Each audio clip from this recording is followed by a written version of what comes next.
siang, salam sejahtera bagi kita semua. Om Swastiastu, Namo Buddhaya, Rahayu, salam kebajikan. Masyarakat Kabupaten Kediri, kami kembali hadir bincang demokrasi KPU Kabupaten Kediri. Setelah kita vakum hampir 6 bulan lebih di masa pandemi ini, banyak hal yang terjadi, banyak keresahan, banyak duka, banyak hal yang memang di masa pandemi kita lakukan, sehingga menyebabkan bincang demokrasi KPU Kabupaten Kediri juga harus mengalami stagnan atau mengalami stop. Off sementara, kegiatan akan tetap berlanjut, pandemi terus berlanjut, kita berharap segera berakhir. Tapi kita tidak boleh berhenti, kita tidak boleh menghentikan aktivitas kita tetap harus berkarya meskipun di masa pandemi, tentunya dengan beberapa penyesuaian. Tentunya dengan mengikuti protokol COVID, kita tetap harus berkarya karena mau tidak mau masa depan tetap menanti kita di depan. Kita melakukan kegiatan, kita melakukan diskusi, mari kita bersama-sama berdiskusi, berbicara, saling asih, saling asuh, saling tukar pikiran bahwa ke depan kita akan menyelenggarakan suksesi pemilihan dan pemilihan bupati, wakil bupati, juga pemilihan presiden, pemilihan legislatif yang akan dilaksanakan serentak tahun 2024. Alhamdulillah pada siang kali ini kita akan berdiskusi dengan salah satu tokoh Kediri, salah satu putra Kediri, putra terbaik Kediri, yang kebetulan beliau juga putri Kediri. Dalam sejarah Kediri kita mengenal bahwa banyak tokoh-tokoh perempuan di Kediri yang sukses, baik itu di tingkatan lokal, nasional maupun internasional. Kita mengenal di sejarah awal ada Dewi Kirisuci, sang penguasa Raja Kediri atau Ratu Kediri, kerajaan tertua di Kediri yang pernah memimpin membuat Kediri menjadi jaya. Cantik rupawan, beliau adalah putri dan kemudian otak serta pikirannya adalah seorang yang istimewa. Hari ini kita juga kehadiran salah satu tokoh putri terbaik Kediri. Beliau adalah Ibu Datul atau Saidatul Ummah. Beliau adalah Ketua Bawaslu Kabupaten Kediri. Gimana? Assalamualaikum Bu Datul. Waalaikumsalam warahmatullahi wabarakatuh. Alhamdulillah. Gimana kabarnya? Alhamdulillah sehat, semangat selalu. Tetap cantik saja ya meskipun harus. Ya? Itu karena yang bicara bagus ya. Terima kasih. Bu Datul, ini kita berada di podcast Bincang Demokrasi Kediri baru yang pertama ya Bu Datul ke sini ya. Betul. Satu penghargaan bagi saya bisa terundang pada hari ini. Ya. Apa kira-kira yang menjadikan semangat Bu Datul? Karena mohon maaf ini kita undang Bu Datul juga waktunya mepet. Kita berharap memang di masa pandemi ini ada kegiatan, ada sharing pengetahuan dan ada hal yang bisa didengarkan oleh warga Kabupaten Kediri, bukan hanya persoalan pandemi tapi adalah hal yang bersifat positif. Gimana kesan Bu Datul diundang di acara gini, gimana Bu Datul? Satu yang pasti bahagia ya.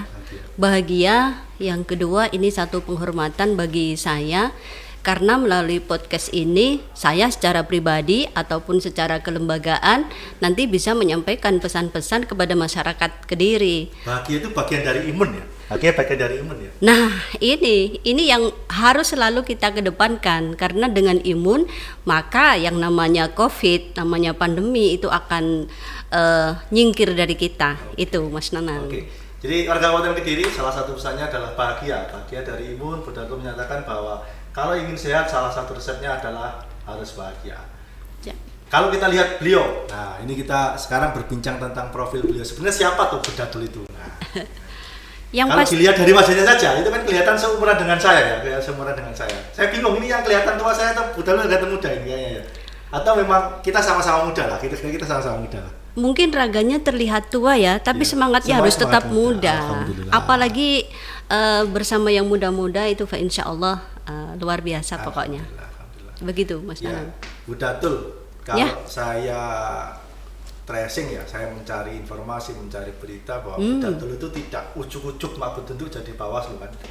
Pernah menjadi aktivis perempuan. Ya. Di salah satu organisasi perempuan Fatayat. Bu Datul juga pernah menjadi tenaga pengajar, bahkan sampai menjadi kepala sekolah ya. Pernah menjadi kepala sekolah, kemudian pernah menjadi fasilitator program sanitasi. Kenapa kok memilih menjadi penyelenggara di level Bawaslu itu kenapa? Padahal kan kalau kita lihat sebenarnya kepala sekolah juga profesi yang mulia, guru juga profesi yang mulia, apalagi ini perlu dikasih tahu masyarakat ya bahwa Bu Datul adalah salah satu dai perempuan. Apa kalau perempuan dai itu apa namanya? Apa ya?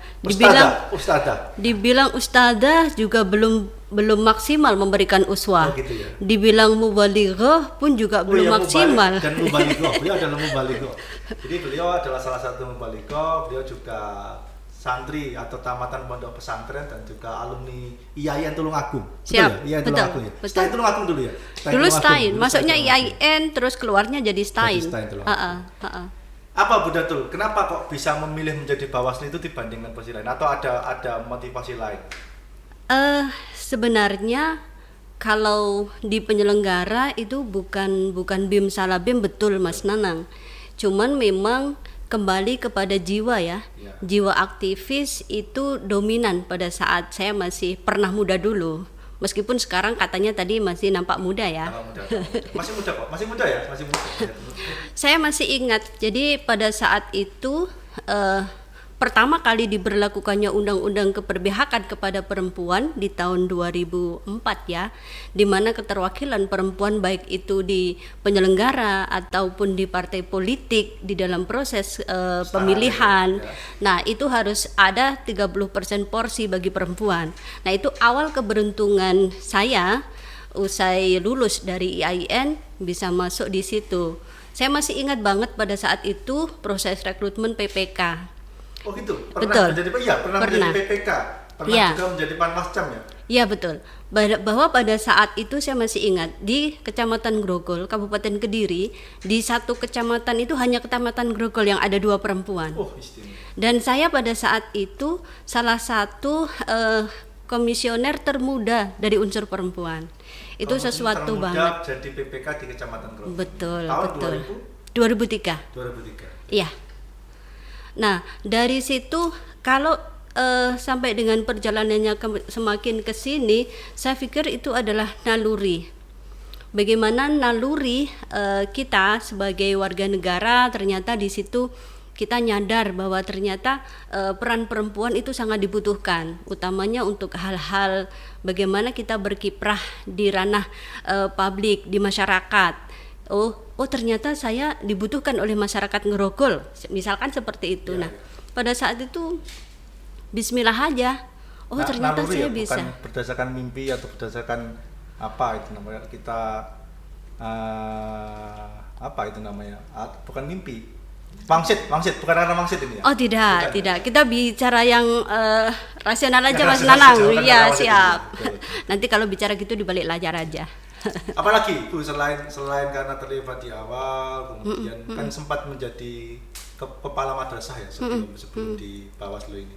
Betul. Apa yang melatar belakangi kemudian memilih? Karena saya yakin bahwa kepala madrasah juga kalau ini memandang status, kemudian memandang cita-cita mulia dan pengabdian, sama-sama pengabdian. Nah, kenapa kemudian lebih memilih menjadi Bawaslu dibandingkan menjadi kepala madrasah? Kalau yang seperti ini sebenarnya adalah pilihan ya Mas Nanang, bahwa saya sangat menyadari posisi seorang perempuan secara kodrati jelas bahwa al-madrasatul ula, bahwa ibu itu adalah madrasah pertama bagi anak-anaknya. Jadi di atas bangku ataupun tidak di atas bangku, saya tetap akan menjadi seorang cikgu. Jadi dan saya berpikir bahwa untuk saya bisa eksis, bisa tambah pinter terkait dengan demokrasi, maka saya harus sekolah. Di mana sekolahnya? Salah satunya yang menjadi penyelenggara. Artinya bahwa ketika menjadi Bawaslu bukan menghilangkan guru, tetap menjadi guru dalam ruang yang lain, begitu? Apakah seperti betul, itu? Betul. Atau ada yang lain selain itu kira-kira? Apa yang dibilang Mas Nanang, saya sepakat ya, bahwa saya tetap menjadi cikgu meskipun di Bawaslu. Justru termasuk tadi saya disebut sebagai ustadzah. Justru di sini saya juga bisa tetap mengambil peran untuk syair dan syiar. Betul. Dengan jadi cara siiran itu bukan itu bagian dari strategi ya, bagaimana strateginya, termasuk dengan syair siiran dan sebagainya, itu nanti. Jadi prinsip apapun yang kita pilih tetap dengan memperhatikan kompetensi. Artinya tidak dengan tangan kosong untuk bisa di sini, tetapi bagaimana benar-benar menjadi seseorang yang memang layak dan pantas untuk ada di sini. Dari periode terhitung ya 2003 sudah menjadi PPK. 2021 sudah berarti 18 tahun. Iya. 8 tahun. Serba-serbinya luar biasa. Berkiprah menjadi penyelenggara cukup lama berarti. Sudah 18 tahun sudah usia pemilih berarti. Sudah menjadi usia pemilih itu berarti ya. Sudah satu tahapan menjadi usia pemilih. Siap. Oke, jadi masyarakat ini beliau sudah menyatakan bahwa ternyata sudah 18 tahun beliau menjadi Bawaslu tidak ujuk-ujuk, tidak mau bertunduk seorang Kediri. Karena sudah prosesnya dari PPK dulu atau Panwascam dulu? PPK dulu. PPK 2 periode ya? PPK 1 periode, habis itu di Panwascam sebagai ketua 2 periode. 2 periode. Iya. Baru di Bawaslu. Karena 2003 itu seingat saya adalah kelembagaan KPU pertama kali. Karena sebelumnya dulu KPU itu dijalankan dari unsur-unsur masyarakat dan partai politik. Betul. Baru kemudian ada komisioner di tahun 2003.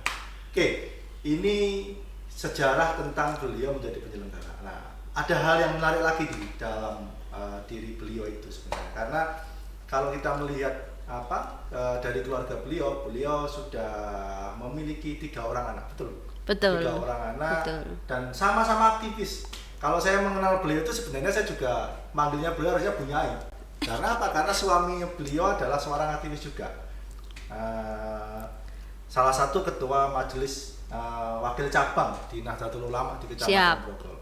Gimana? Apa caranya jenengan membagi waktu itu gimana? Karena bapaknya aktif, ibunya aktif. Nanti jangan-jangan anaknya juga aktif lagi di mana? Sehingga semua saya aktif, artinya rumahnya gimana? Itu perlu manajemen biar nanti mereka juga bisa mencontoh ketika sama-sama aktif itu seperti apa? Kiat-kiatnya seperti apa? Bicara tentang kita sama-sama aktivis ya, memang ketemunya sudah di luar sana. Jadi bagaimana kita mengambil peran untuk bisa ketemu, tentu time kita yang mesti kita dahulukan. Kalau anak-anak aktivis harus. Siapa nanti yang melanjutkan perjuangan kami kalau mereka tidak jadi aktivis juga. Jadi awal itu Mas Nanang, saya seorang perempuan itu ada kontrak sama suami.